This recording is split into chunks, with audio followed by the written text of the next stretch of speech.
Boa noite. Ansiedade, estresse, depressão. Você sabia que além de causar muito sofrimento, a falta de saúde mental custa caro e afeta a economia de todo o planeta? Foi por esse motivo que, pela primeira vez, o Fórum Econômico Mundial incluiu em seu relatório os gastos com essas doenças da modernidade. Os números impressionam.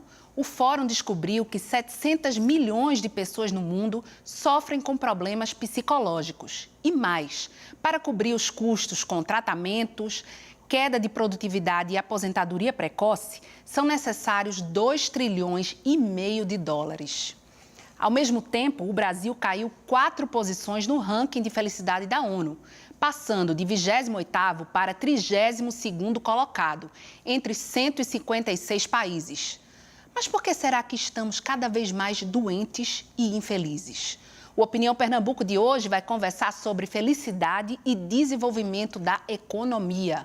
Para isso, convidamos Bruno Severo Gomes, professor da disciplina Felicidade da Universidade Federal de Pernambuco, Amanda Salles, psicóloga, e Leandro Trajano, personal financeiro.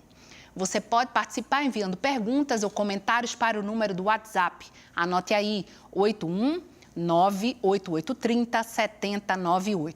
Não se esqueça de colocar seu nome e localidade onde reside no início da mensagem. Este programa também está sendo exibido pela internet no endereço ufpe.br/ntvru e também no aplicativo UFPE Play. Boa noite. Bem-vindos e bem-vinda hoje aqui para conversarmos sobre esse tema. E eu começo justamente por aí, economia e felicidade. As pessoas tendem a fazer um paralelo, tendem a ligar uma coisa a outra ou não? Leandro, quer começar? Boa noite a todos que estão nos acompanhando. É um prazer estar aqui mais uma vez, Ana, TVU. Tem muito essa conexão, não é verdade? Porque as pessoas ligam muito a questão do dinheiro à felicidade.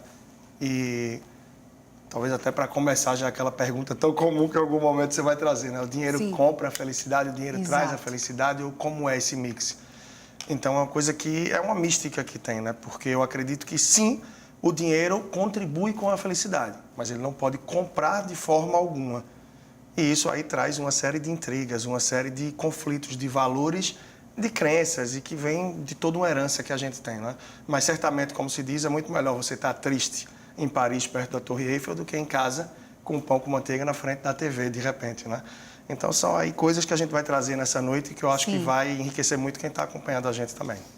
Professor Bruno, eu fiquei curiosa, desde o primeiro momento que a universidade anunciou que a partir de 2019 ia ter essa disciplina, né? Porque é bem nova, começou esse ano. O que é estudado numa disciplina chamada felicidade? Boa noite, né? Quero agradecer também o convite e pelo tema também, né? E todo mundo faz essa pergunta, né? Felicidade se estuda na faculdade, em um curso de graduação, né? Se estuda.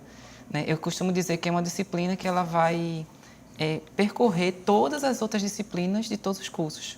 Por quê? Porque lá você vai ter vivências com a psicologia positiva, vamos começar a trabalhar a questão das frustrações, a questão dos problemas. A primeira coisa que eu pergunto quando começa a disciplina, quando começou, é quem aqui não tem problema? Né? Todo mundo tem problema. Né? Quem aqui consegue fazer tudo? Ninguém consegue fazer tudo que quer na vida. Quem aqui é 100% feliz? Ninguém é 100% feliz. E a gente pergunta, quem aqui já passou por algum momento de tristeza? Então, as pessoas levantam a mão. Então, a tristeza faz parte da felicidade, né? E essa relação, o que a gente está comentando em relação à economia, né? Eu vou lá para a Grécia Antiga e Aristóteles já dizia, né? Que ele definia até a economia como uma virtude, uma faculdade, né? Do uso adequado dos bens materiais, né? Para uma vida moralmente boa e feliz. Então, ele já tinha essa relação da economia com a felicidade. Sim. Então, na disciplina, a gente trabalha isso, a gente trabalha as emoções positivas. E do lado, olhando mais psicologicamente essa questão, doutora Amanda, voltando um pouco para o que Leandro falou, a pessoa precisa ter o mínimo de conforto. Quando eu falo conforto, no país que a gente vive, levando em consideração que a gente vive num país onde muitas pessoas não têm o mínimo, não tem, por exemplo, uma casa para morar, não tem não pode se alimentar como deveria, enfim, saneamento básico. Psicologicamente falando, alguém que está nessa situação consegue ser feliz olhando pelo outro lado do que Leandro falou? A questão da felicidade ela é muito subjetiva, né?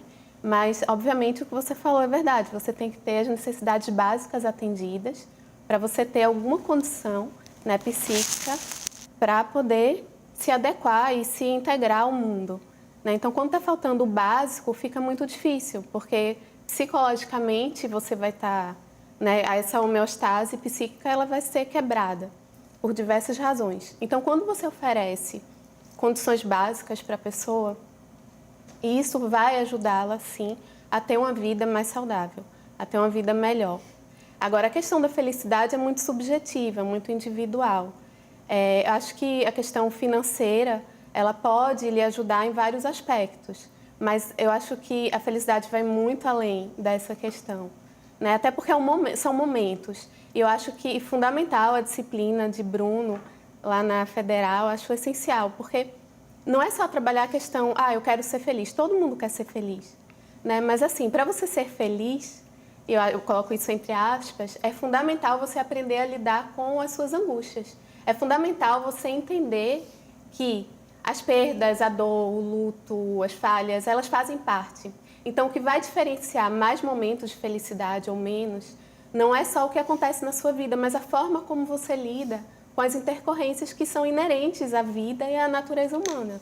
Então, assim, aprender a lidar com o que não é tão bom, aprender a lidar com a angústia, com o que gera ansiedade. Isso vai fazer você crescer emocionalmente.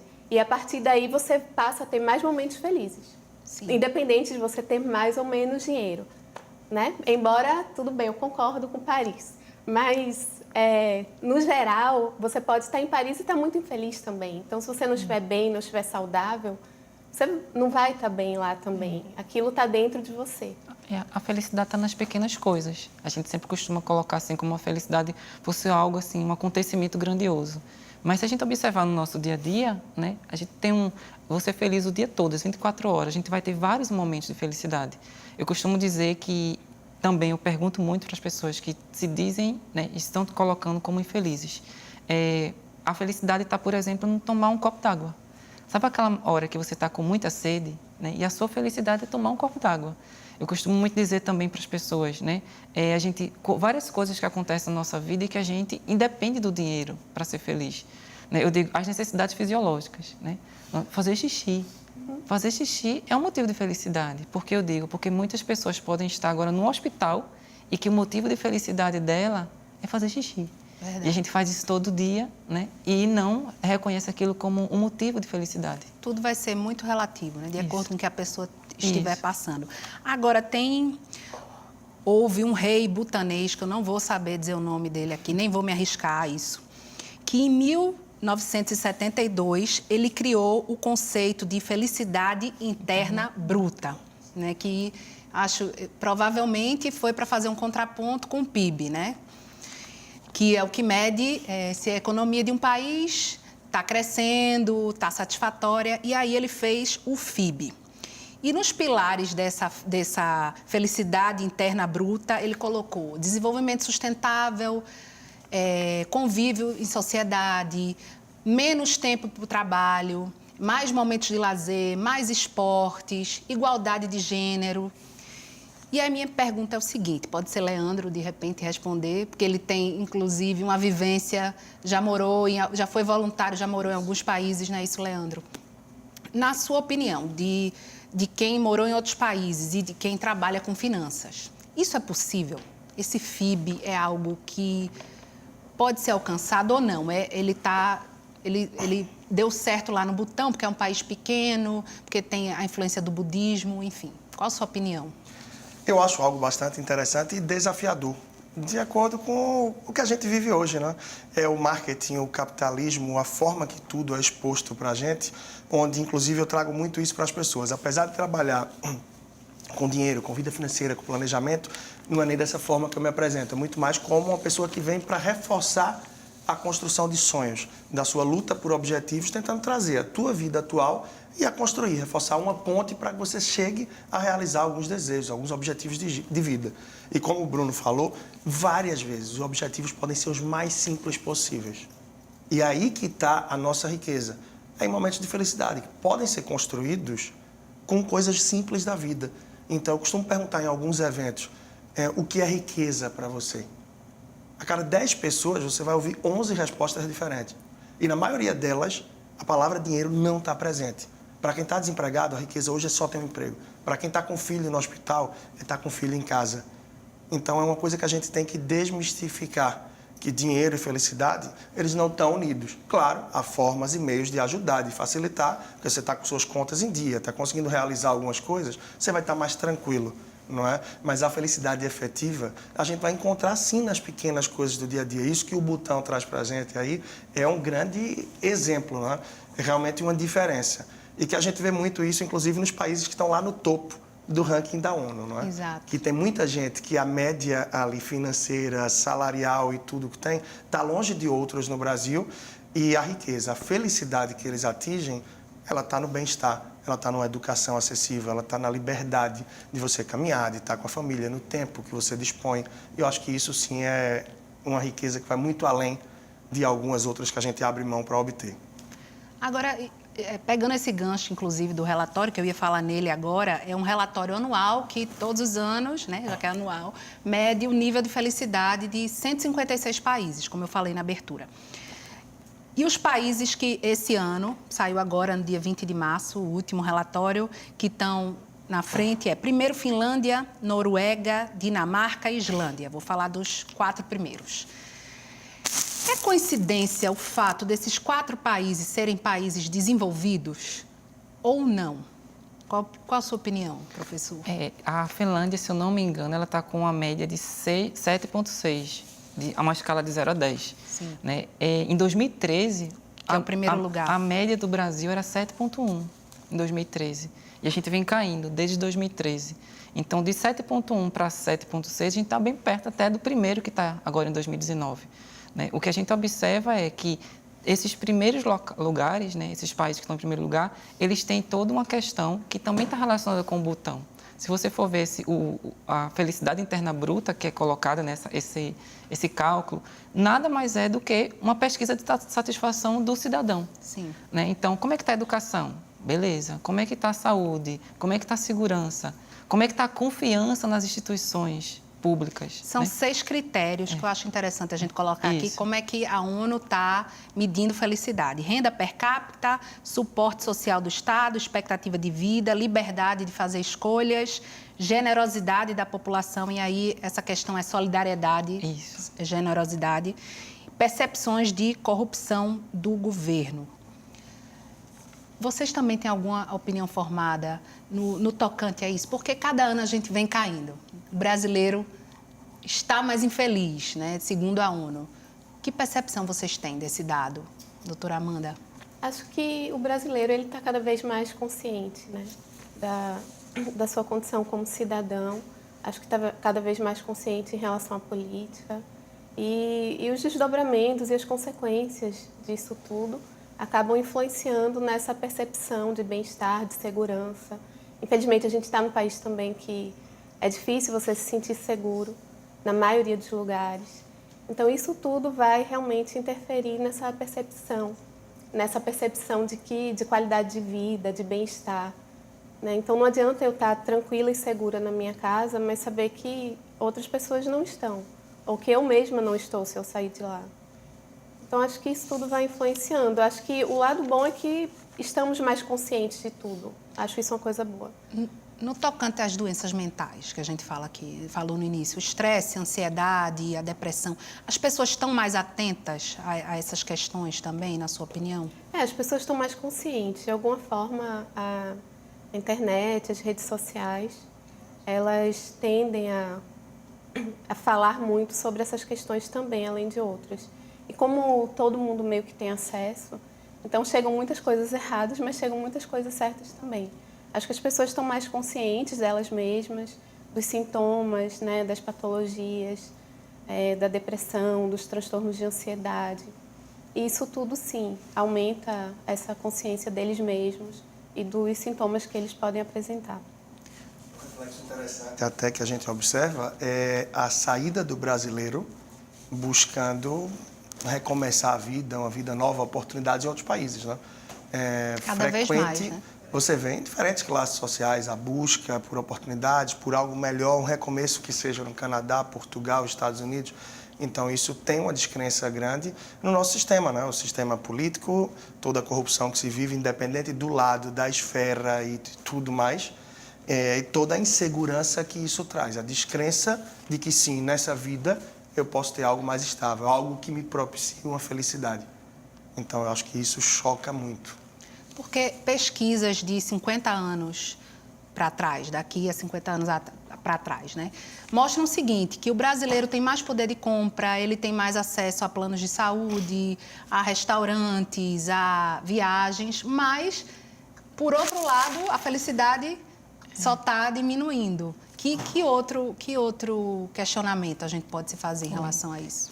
Em 2018, se eu não me engano, em agosto de 2018, a Organização Mundial de Saúde ela fez uma pesquisa, um relatório, e mostrou que o Brasil, na América Latina, é o país que é campeão em ansiedade e depressão.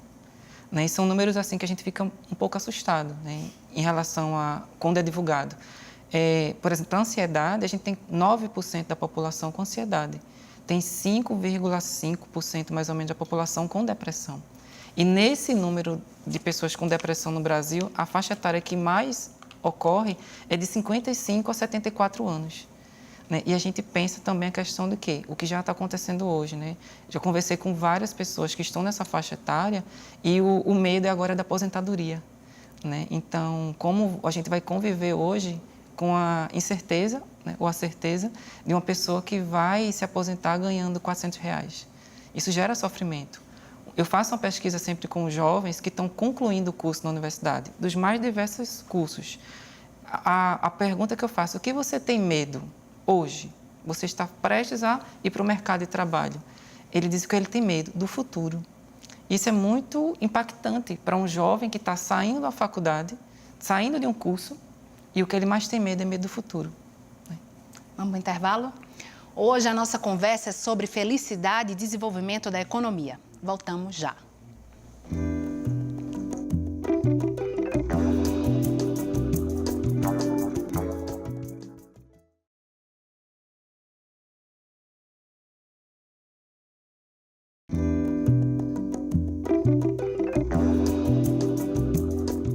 O Opinião Pernambuco está discutindo felicidade e desenvolvimento da economia. Para participar desta conversa, convidamos Bruno Severo Gomes, professor da disciplina Felicidade na Universidade Federal de Pernambuco, Amanda Salles, psicóloga, e Leandro Trajano, personal financeiro. Você pode participar enviando perguntas ou comentários para o número do WhatsApp. Anote aí, 81988307098. Não se esqueça de colocar seu nome e localidade onde reside no início da mensagem. Este programa também está sendo exibido pela internet no endereço fpe.br/NTVRU e no aplicativo UFPE Play. A gente voltou agora para o segundo bloco e eu queria a gente vai mostrar um trechinho de um vídeo chamado A Economia da Felicidade, que foi produzido pela Sociedade Internacional para Ecologia e Cultura. Vamos ver?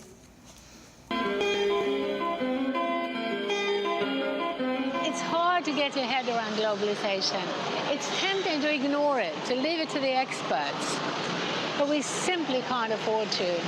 Even though it's something that happens out there, it has a profound effect on every aspect of our lives, even our sense of self. What we're seeing is rising levels of depression in the West. Some studies show rises of doubling, other studies show rising as much as tenfold. The stresses on the average household have increased enormously. Their jobs are much more demanding, more travel, more work at home, more access at any time, longer commutes for many people. And all the time we're exposed to images of a certain level of material success, a certain level of looks, a certain lifestyle that we're kind of measuring ourselves up to and seeing ourselves not as good as. There is a constant pressure on people to have bigger, better, more. But of course, in the end, what does it bring us? It doesn't bring us happiness. Material reward has never brought us happiness. Every year since the end of World War II, one of the big polling firms has asked Americans, are you happy with your life? The number of Americans who say, yes, I'm very happy with my life, the percentage, peaks in 1956 and goes slowly but steadily downhill ever since. That's interesting, because in that same 50 years, we've gotten immeasurably richer. We have 3 times as much stuff. Somehow it hasn't worked, because that same affluence tends to undermine community. O vínculo com a comunidade. Ele terminou falando isso, que eu acho que isso é um ponto muito importante. Porque na globalização a gente perde um pouco isso, né? A gente agora é cidadão global, né? Estamos na aldeia global e essa questão de comunidade, de religião, fica um pouco perdida aí. Professor, do que foi falado aí? Qual a sua visão do que ele disse? Como a globalização afeta a nossa felicidade? Eu acho que nós estamos cada vez mais ligados, conectados, mas ao mesmo tempo distantes, né? Então, tem as redes sociais, né, a internet. Eu costumo olhar muito a questão das redes sociais. O que você compartilha aqui pode chegar em questão de segundos em outro local, né? E tem vários artigos que mostram que as redes sociais estão agindo de forma não tão benéfica como deveria ser na vida das pessoas. Tem aquela questão da busca da felicidade, o que o outro posta. Por que ele conseguiu e não consegui? Por que ele consegue, né? E a gente sempre tem essa questão também dentro da globalização do sucesso, né? Eu vou ser feliz se eu conseguir isso, eu vou ser feliz se eu conseguir aquilo. Enquanto você não consegue, aí você não vai ser feliz, né? Então, mostra que confrontar um pouco essa questão da globalização, que a felicidade não é o fim, mas é o caminho. Porque eu quero, só vou ser feliz se eu passar no concurso público, se eu casar, né? Se eu ganhar na loteria. Mas enquanto eu não fizer isso, eu vou ser o quê? Infeliz? Né? Então, a globalização mostra muito isso. A questão da moda, né? As violências, a forma de comunicação, né? A comunicação não violenta que é colocada também, né? Que a gente tem que preconizar nas redes, né? E que a gente acaba disseminando muito o ódio, né? Pelas redes sociais. É a opinião de J. Albuquerque, do bairro de Cavaleiro, aqui no Recife. Boa noite. O dinheiro não traz felicidade, mas sem ele o ser humano não vai a lugar nenhum. É isso mesmo, doutora? O dinheiro é importante, faz parte da sociedade, da cultura. A partir dele a gente pode obter, né, o necessário para se viver. E ele é muito bem-vindo, principalmente quando ele é fruto de um trabalho que a gente gosta de fazer, algo que faz com que a gente se sinta útil, se sinta contribuindo também para essa sociedade. Então, eu acho que faz sentido, óbvio, ele não está errado, não. O dinheiro, a gente não deve olhar o dinheiro como uma coisa ruim, faz parte, né? Mas realmente ele não tem esse poder todo. Acho que a saúde mental é a grande riqueza que qualquer um pode ter. Falando... eu estava refletindo aqui Sim. um pouco em relação à questão do vídeo, que a gente observa que tem muita coisa que é imposta, não é, pelo capitalismo, pela globalização, por uma série de parâmetros e meios que vêm para a gente como se fosse uma régua, como se fosse algo que define felicidades, ou que define padrões, ou que define, por exemplo, os modelos que apareceram, que tem que ser aquele padrão, e aquele padrão é modelo. Modelo de quê? Modelo de uma má alimentação, ou talvez não sejam mal alimentadas, sejam apenas mais extremamente finas, não é? Mas será que é isso a felicidade?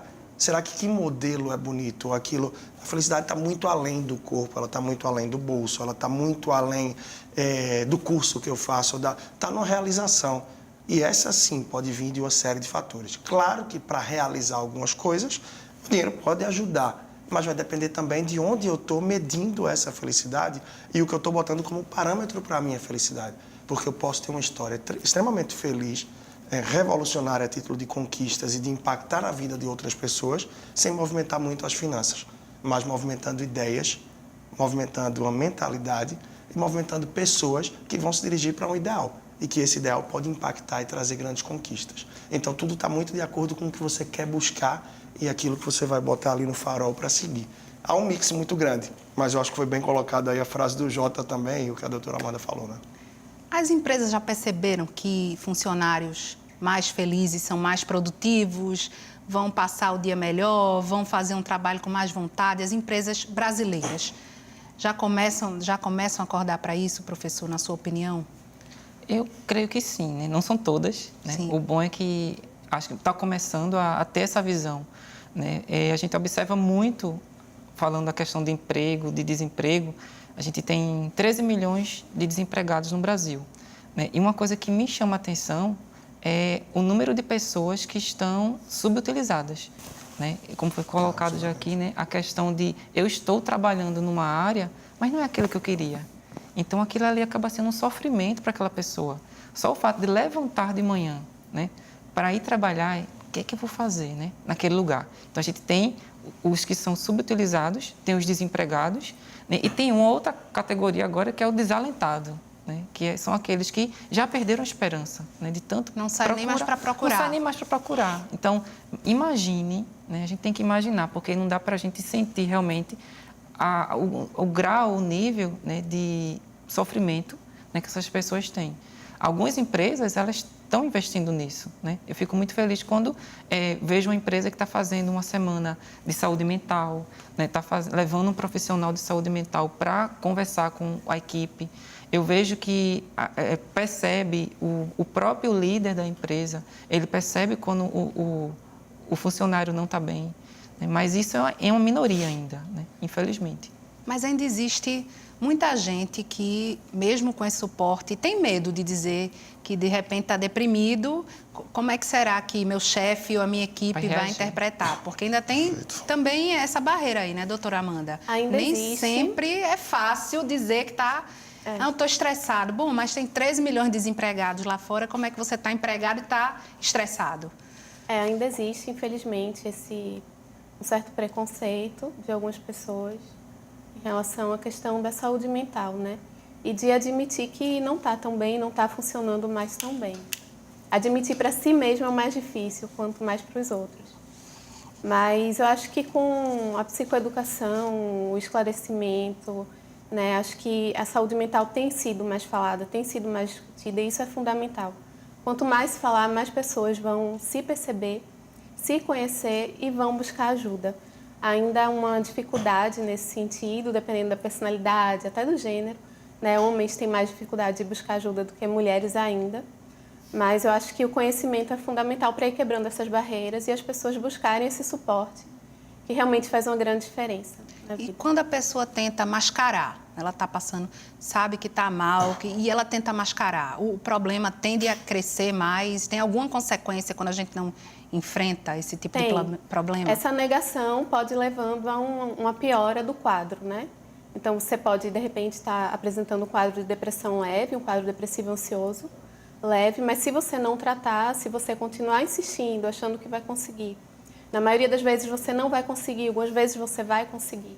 E você ficar nesse processo de negação, a tendência é você ir piorando, né? E aquele quadro ir se agravando. Então, quanto antes você perceber, quanto antes se pedir ajuda, é melhor para que o tratamento possa ser feito, e o prognóstico tende a ser muito bom quando você busca logo ajuda. Tem dois pontos bem interessantes, eu acho. Um que a Amanda falou, que é em relação a que os homens têm mais dificuldade de buscar, isso é fato. Porque eu faço trabalho no dia a dia com muitos casais e dificilmente é um homem que é uma mulher que se opõe ao trabalho. Mas acontece sim da mulher dizer, não, é porque o meu marido acha que não é necessário, que isso é uma coisa que ele já tem um conhecimento, que não seria um investimento. A mulher é quem procura, quem tem a iniciativa, é quem se abre para esse tipo de ajuda e com isso consegue conquistas e avanços como um todo.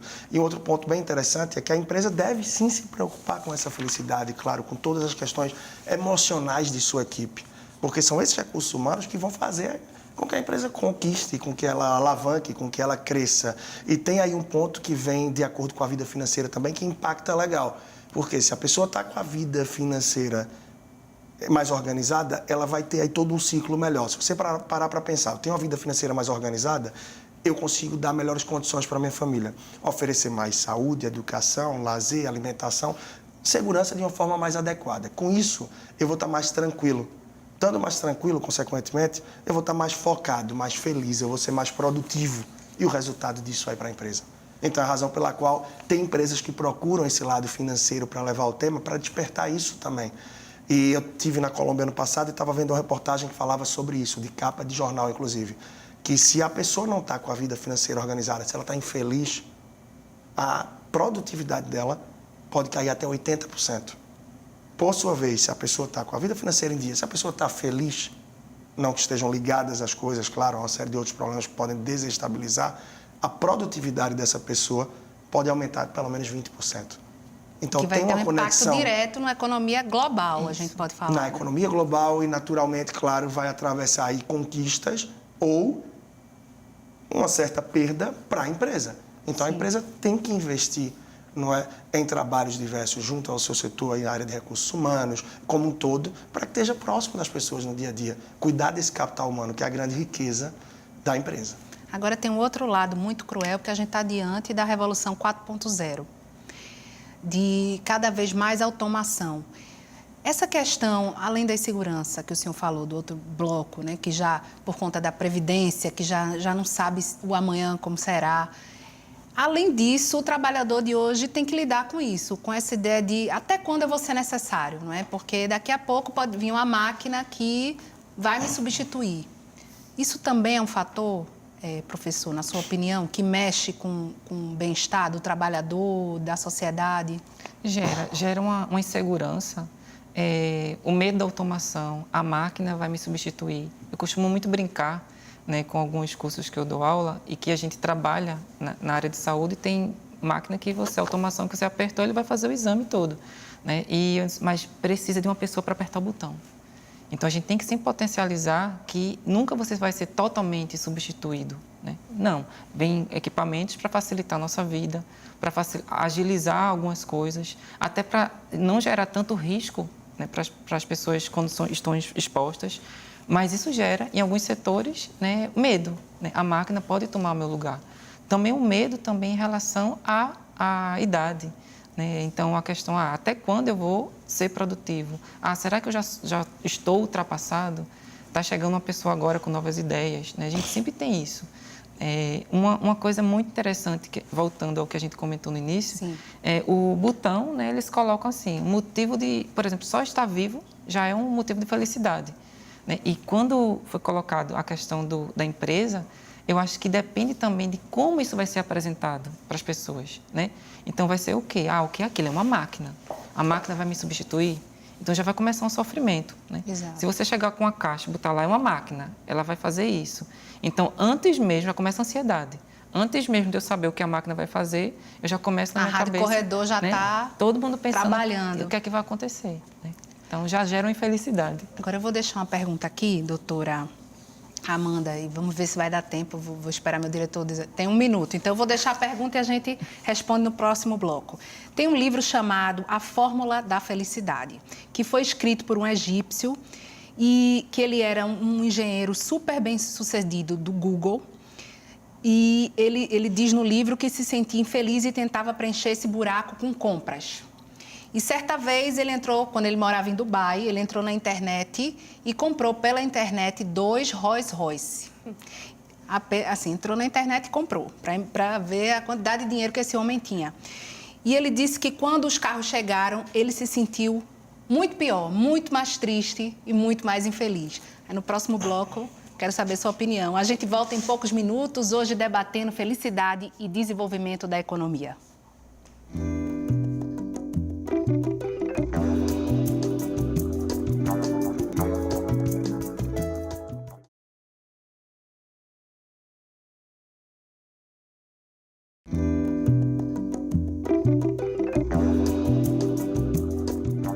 Estamos de volta com nossa conversa sobre felicidade e desenvolvimento da economia, que entra agora no seu terceiro e último bloco. São nossos convidados Bruno Severo Gomes, professor da disciplina Felicidade na Universidade Federal de Pernambuco, Amanda Salles, psicóloga, e também Leandro Trajano, personal financeiro. Eu deixei uma pergunta no ar, no bloco anterior. Falava de um escritor egípcio que tinha muito dinheiro, comprou 2 Rolls Royce pela internet, quando ele morava em Dubai. Escolheu pela internet e quando os carros chegaram, ele disse que ficou imensamente infeliz. Por quê, na sua visão de psicóloga, doutora Amanda? Eu acho que é um bom exemplo, né, de que a felicidade realmente você não chega a ela através das coisas. Inclusive, tem alguns estudos que mostram que as pessoas, quando atingem um determinado patamar econômico, em que elas podem, de repente, realizar todos os seus sonhos, elas, na verdade, começam a ficar mais infelizes. Porque, de alguma forma, aqueles sonhos e aquele trajeto que ela percorreu para chegar até ali foi o que estava alimentando ela, né? Trazendo felicidade, esperança. Em algum momento, quando ela sabe que pode ter tudo, de repente, tudo perde o sentido. E aí é que ela vai realmente buscar o sentido verdadeiro das coisas e da vida, né? E que não está nos objetos. Os objetos, as coisas, elas podem trazer uma felicidade temporária, momentânea, transitória, que nesse caso dele não durou quase nada, porque aquilo para ele era mais uma coisa que ele tinha comprado e que ele podia comprar a hora que ele quisesse. Então, acho que você vai nesse mergulho interior e começa a perceber a vida realmente de uma forma diferente, começa a valorizar as pequenas, grandes coisas que, de fato, vão trazer uma felicidade consistente. E não essa felicidade transitória que você tem quando você compra algo, por exemplo, né? Uma felicidade que, na verdade, tem a ver com a sensação de prazer, com dopamina no cérebro, mas que passa rapidamente. E aí você volta para o seu estado normal. E que estado é esse? Né? É um estado onde talvez você não tenha aprendido ainda a entender o que você realmente precisa. Esse ponto é bem interessante, porque eu acho que as pessoas tendem a confundir prazer com felicidade.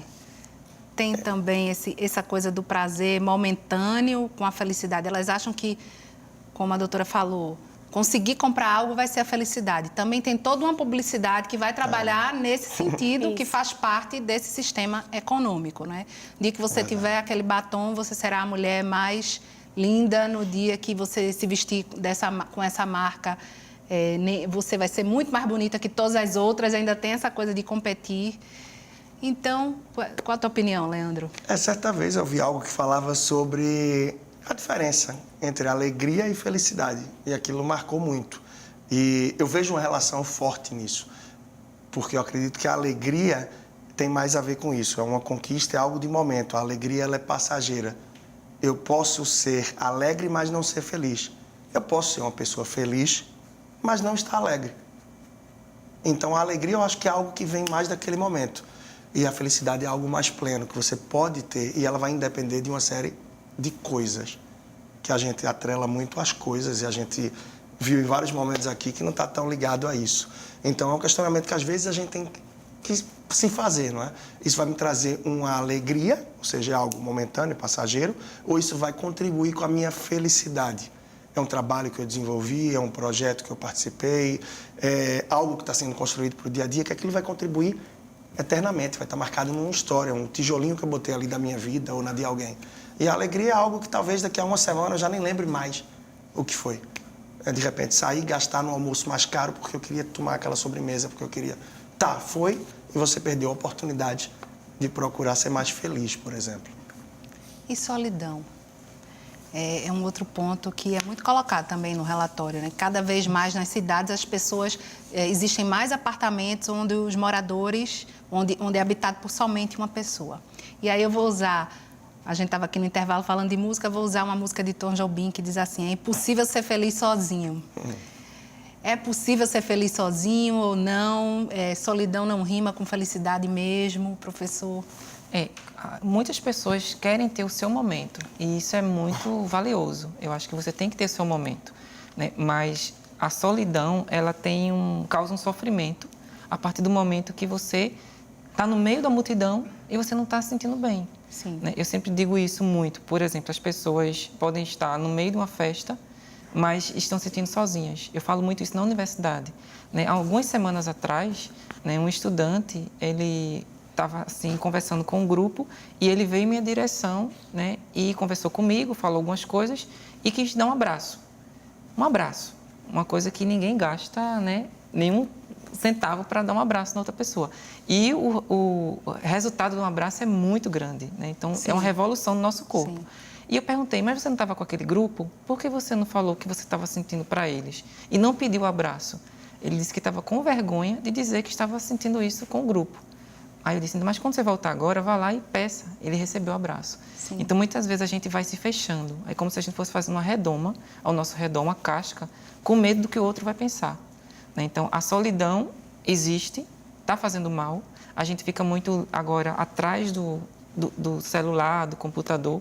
Então, a gente está cada vez mais distante um do outro. O que foi construído, né, inventado para a gente ficar junto, está separando a gente. Né? E um contraponto disso aí, eu digo sempre a generosidade. Eu acho que a gente, no momento que a gente está vivendo no mundo, né, no Brasil, a gente tem que praticar a generosidade. Né? Uma coisa que está relacionada com o dinheiro.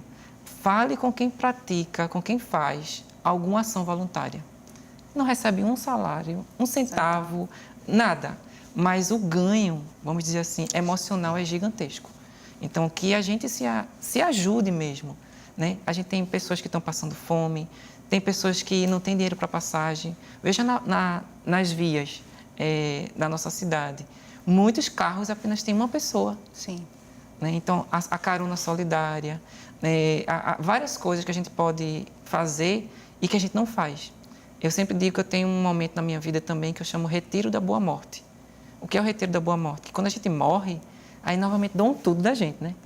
Sapato, roupa. Mas quando a gente está vivo, a gente não... Então, se você abrir o seu guarda-roupa e tem alguma coisa lá que você comprou e que você não usou nos últimos 6 meses, vamos colocar, dê. Outra pessoa vai utilizar. Né? Então, a generosidade faz bem para a gente e faz você ficar muito mais feliz. Inclusive, é um dos pontos que a ONU usa para medir a felicidade. Agora, é Divan, de TGPO, felicidade e economia só para os políticos, sanguessugas do povo. Não existe felicidade e economia para um cidadão que vive com salário mínimo, enfrenta filas nos hospitais, sem saúde, sem saneamento básico, moradia, educação. Acho que foi aquilo que a gente falou no início do programa, que essas necessidades têm que estar atendidas. O básico tem que ser assegurado, com certeza. Isso é o mínimo. Pegando um gancho, de novo, ele falou em políticos. E aí tem uma pesquisa realizada em 2016, nos Estados Unidos, naquela eleição que elegeu Donald Trump, e que mostra o seguinte: 1/3 dos entrevistados pararam de falar com um membro da família ou com os amigos. Acho que tem um pouco de coincidência com o que aconteceu ano passado no país da gente. Foi bem mais, né? No Brasil deve ter sido 1/3, acho que se passou metade. O Natal teve um outro clima, eu acho, né? Isso é Vamos outro ver como vai ser esse ano. essa questão da animosidade, do ódio, Isso também é outro ponto que contribui para esse estado de infelicidade, Leandro? Eu acho que a gente teve muito dividido, né? Eu acho que a política contribui muito para essa sensação de infelicidade, de insegurança, não só com todo o clima extremamente acirrado que a gente viveu no ano passado, como, se você observar, o Brasil já é um barco, um navio sem comandante na prática há bons e longos anos. E a gente vai continuar numa situação um pouco tanto quanto difícil, porque nas últimas eleições, as anteriores a essa, tanto como essa, o país estava dividido, foi praticamente metade para um lado e metade para o outro. Né? Então, isso tudo contribui com essa falta de alinhamento de ideias por uma grande parte da população, seja lá quem ganhe. E isso aconteceu aí nos últimos boas eleições. Então, essa insegurança, tudo que passa, esses ânimos mais acirrados, fazem com que, às vezes, a gente perca um pouco daqueles pilares que tem. Como você falou aí nos Estados Unidos e agora no Brasil, grandes amigos, familiares, casais que viram que as ideias foram muito além. Então, isso traz a insegurança, traz mais a infelicidade e as redes sociais inflamam ainda mais, porque se tornam um divã de todo, de qualquer um. Acho que todo mundo sabe um pouco disso, não tem muito o que dizer, né? O negócio foi bem quente. Parece que importa mais, hoje em dia, parecer que é feliz do que ser feliz, de verdade, né? Acho que as redes sociais contribuem muito nesse ponto. Doutora Amanda, a felicidade também é uma atitude pessoal? Uma pessoa que tenta, que faz um esforço mesmo para ser mais positiva, para ser mais resiliente, para usar um termo que está muito na moda. Essa pessoa tem mais condições de ser feliz? Sim. Também? As pessoas mais resilientes são mais felizes, né? Isso é comprovado. E uma das características, né, um dos critérios da resiliência é justamente essa confiança em você mesmo. É você acreditar que você pode fazer as coisas, que apesar das adversidades, você vai conseguir lidar com as situações de alguma maneira, né? É também a aceitação. Aceitar que coisas ruins acontecem, que dificuldades acontecem. E buscar, né, nesse sofrimento, nessa perda, nesse luto, um crescimento emocional. Então, assim, a aceitação é fundamental. Sim. Então, acredito muito nisso, né? Acho que a felicidade é algo que você pode aprender a se tornar mais resiliente, não é algo que você simplesmente nasce. Obviamente, tem características, temperamento que podem favorecer uma personalidade mais resiliente ou menos, mas é algo que você pode aprender na terapia, por exemplo. Mas sim, tem essa questão do você confiar em você mesmo, de você ir atrás, de você cair, mas se levantar. Essa força emocional, e vários fatores vão interferir nisso. Um deles, com certeza, é uma infância, né, onde você teve condições de crescer num ambiente saudável, de acolhimento. Mas, mesmo assim, dentro da resiliência também, a gente fala do crescimento pós-traumático, digamos assim, que é você conseguir crescer e se reerguer emocionalmente, se tornando ainda maior após um grande sofrimento, uma grande decepção, uma grande perda. Então, existe essa busca, assim, existe assim, eu não vou me permitir ficar nessa situação. Então, a dor é inevitável, o sofrimento, às vezes, você pode fazer com que ele tenha um tempo menor de duração, se você realmente for atrás e lutar por isso. E uma das formas de você fazer isso também é sabendo o momento de buscar ajuda. Sim. Né? Buscar ajuda nos seus grupos sociais, que é fundamental, o acolhimento, o amparo, mas também, muitas vezes, buscar o apoio de um terapeuta, enfim, alguém que vai lhe ajudar a lhe conduzir nesse momento. Anderson Macilon de Areias faz a seguinte pergunta: podemos dizer que não existe felicidade plena e sim momentos de felicidade com alegrias e tristezas durante a vida? A primeira pergunta. E como faço para pagar essa disciplina sobre felicidade? Foi ótimo. Como é o nome dele? Eita, já fechei. Anderson. Assim, ele disse, né, a questão da felicidade. A nossa felicidade não é uma linha reta. Né? Então, todo dia eu vou acordar de manhã, olhar no espelho, né? Bom dia, sol, né? Não, nós temos momentos de tristeza e momentos de felicidade. Como eu disse, a cada segundo, cada minuto, você vai ter um momento de felicidade e pode ter também nesse percurso do seu dia a dia momentos de tristeza. Eu costumo dizer que você não vai ser feliz sem ter momentos de tristeza.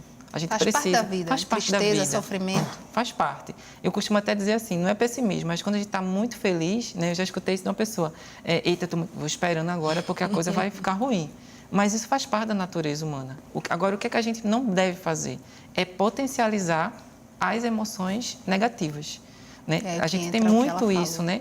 O ser humano tem duas paisagens, sempre ele vai focar muitas vezes naquilo que está dando errado. Então, você vai focar no que está dando certo, né? E não vai dar tanto, né, relevância, vamos colocar assim, não é esquecer que está acontecendo aquilo, mas não dá tanta relevância para aquilo que está dando errado. E a outra pergunta que como é que ele paga a disciplina? Como é que ele paga? Então, a disciplina, ela vai ser ofertada todo semestre, né, uma disciplina eletiva. Então, se ele é estudante da universidade, ele pode pagar como uma disciplina eletiva, e se não é estudante da universidade, pode pagar como disciplina isolada. Mas para qualquer curso? Qualquer curso. É só dizer que tem interesse. Isso. Agora, eu queria não deixar acabar o programa, Leandro, sem falar de Paul Singer, né? Acho que é assim que se fala o nome dele. E que ele, antes de falecer, em 2015, ele afirmou que tem observado no mundo inteiro, abre aspas, as pessoas estão cansadas de um modo de vida onde tem que competir e concorrer o tempo todo. O resultado é uma sociedade doente, de pessoas deprimidas e sem tempo para uma vida completa.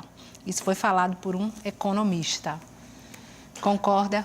Sim, eu acho que é bem por aí. A gente pode fazer um mix muito legal com o que foi falado pela Amanda, pelo Bruno, a questão da resiliência, dos problemas, a forma que a gente problematiza os problemas, que a gente encara. Quanto mais resiliente a gente for, de encarar o problema, de cair, saber que eu tenho que levantar, não adianta eu ficar ali parado vendo como foi que eu caí, não é? Parece uma amiga da minha mãe que ela pede para tirar uma foto quando cai, que é para ver a forma que caiu. Não é? Perde tempo, a gente tem que se levantar. A gente tem que se levantar e saber que, olha, a vida segue. A vida segue. Então, assim, é retomar o rumo e não ficar remoendo aquele problema, porque isso vai atrasar as nossas possibilidades de felicidade e vai maximizar o potencial de tristeza. Então, a frase que eu adoro e que acho que a gente tem que levar para frente é: falhou, tá falhado. Não se falha mais nisso. Porque aí cometer o mesmo erro outra vez talvez não seja muito inteligente. Então, a gente aprende a cada erro e a gente perceber isso. E a gente se levantar mais forte a cada erro para a gente saber que pode seguir em frente com tranquilidade. E tudo isso é aprendizado, é crescimento. Verdade. E outros fatores, junto com o desemprego, com essa falta de estabilidade, a gente não falou também da violência nas cidades. Sim. E também das questões pequenas do dia a dia mesmo. Do mesmo jeito que a felicidade pode ser beber um copo d'água. Fatores ambientais. Exato. Quanto tempo eu demoro para chegar no meu trabalho, para ir e voltar? Eu sou mulher... Você falou disso no vídeo, né? Exato. Eu sou mulher, eu posso andar sozinha na rua ou não, eu vou estar sempre com medo, sempre, enfim, naquela... que isso também gera ansiedade. Rapidamente, qual a influência também desses fatores? Em que proporção eles entram aí nesse aferimento da felicidade, digamos assim? Por exemplo, a gente falando bem, uma coisa bem nossa, né, o trânsito. Então, o trânsito, ele gera, né, uma ansiedade, ele gera uma agressividade também, né, nas pessoas.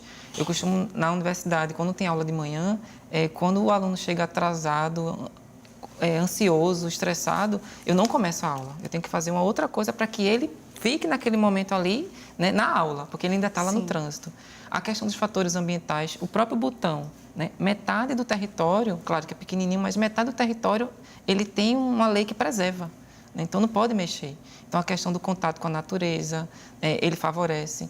A questão da violência, você andar, né, e não ter medo de ser assaltado, não ter medo de morrer também, né? A gente sabe que tem a questão da violência, de mortes. E, em relação à violência, imagine você ser feliz, né, em um país que ainda existe, né, um racismo, homofobia, todas essas questões. Então, tudo isso aí influencia, né, na forma de você ver o mundo e como é que eu vou encarar a felicidade a partir disso. Boa noite. Muito obrigada pela participação. Obrigada para você que mandou as perguntas, que participou. E até o nosso próximo encontro. Passou.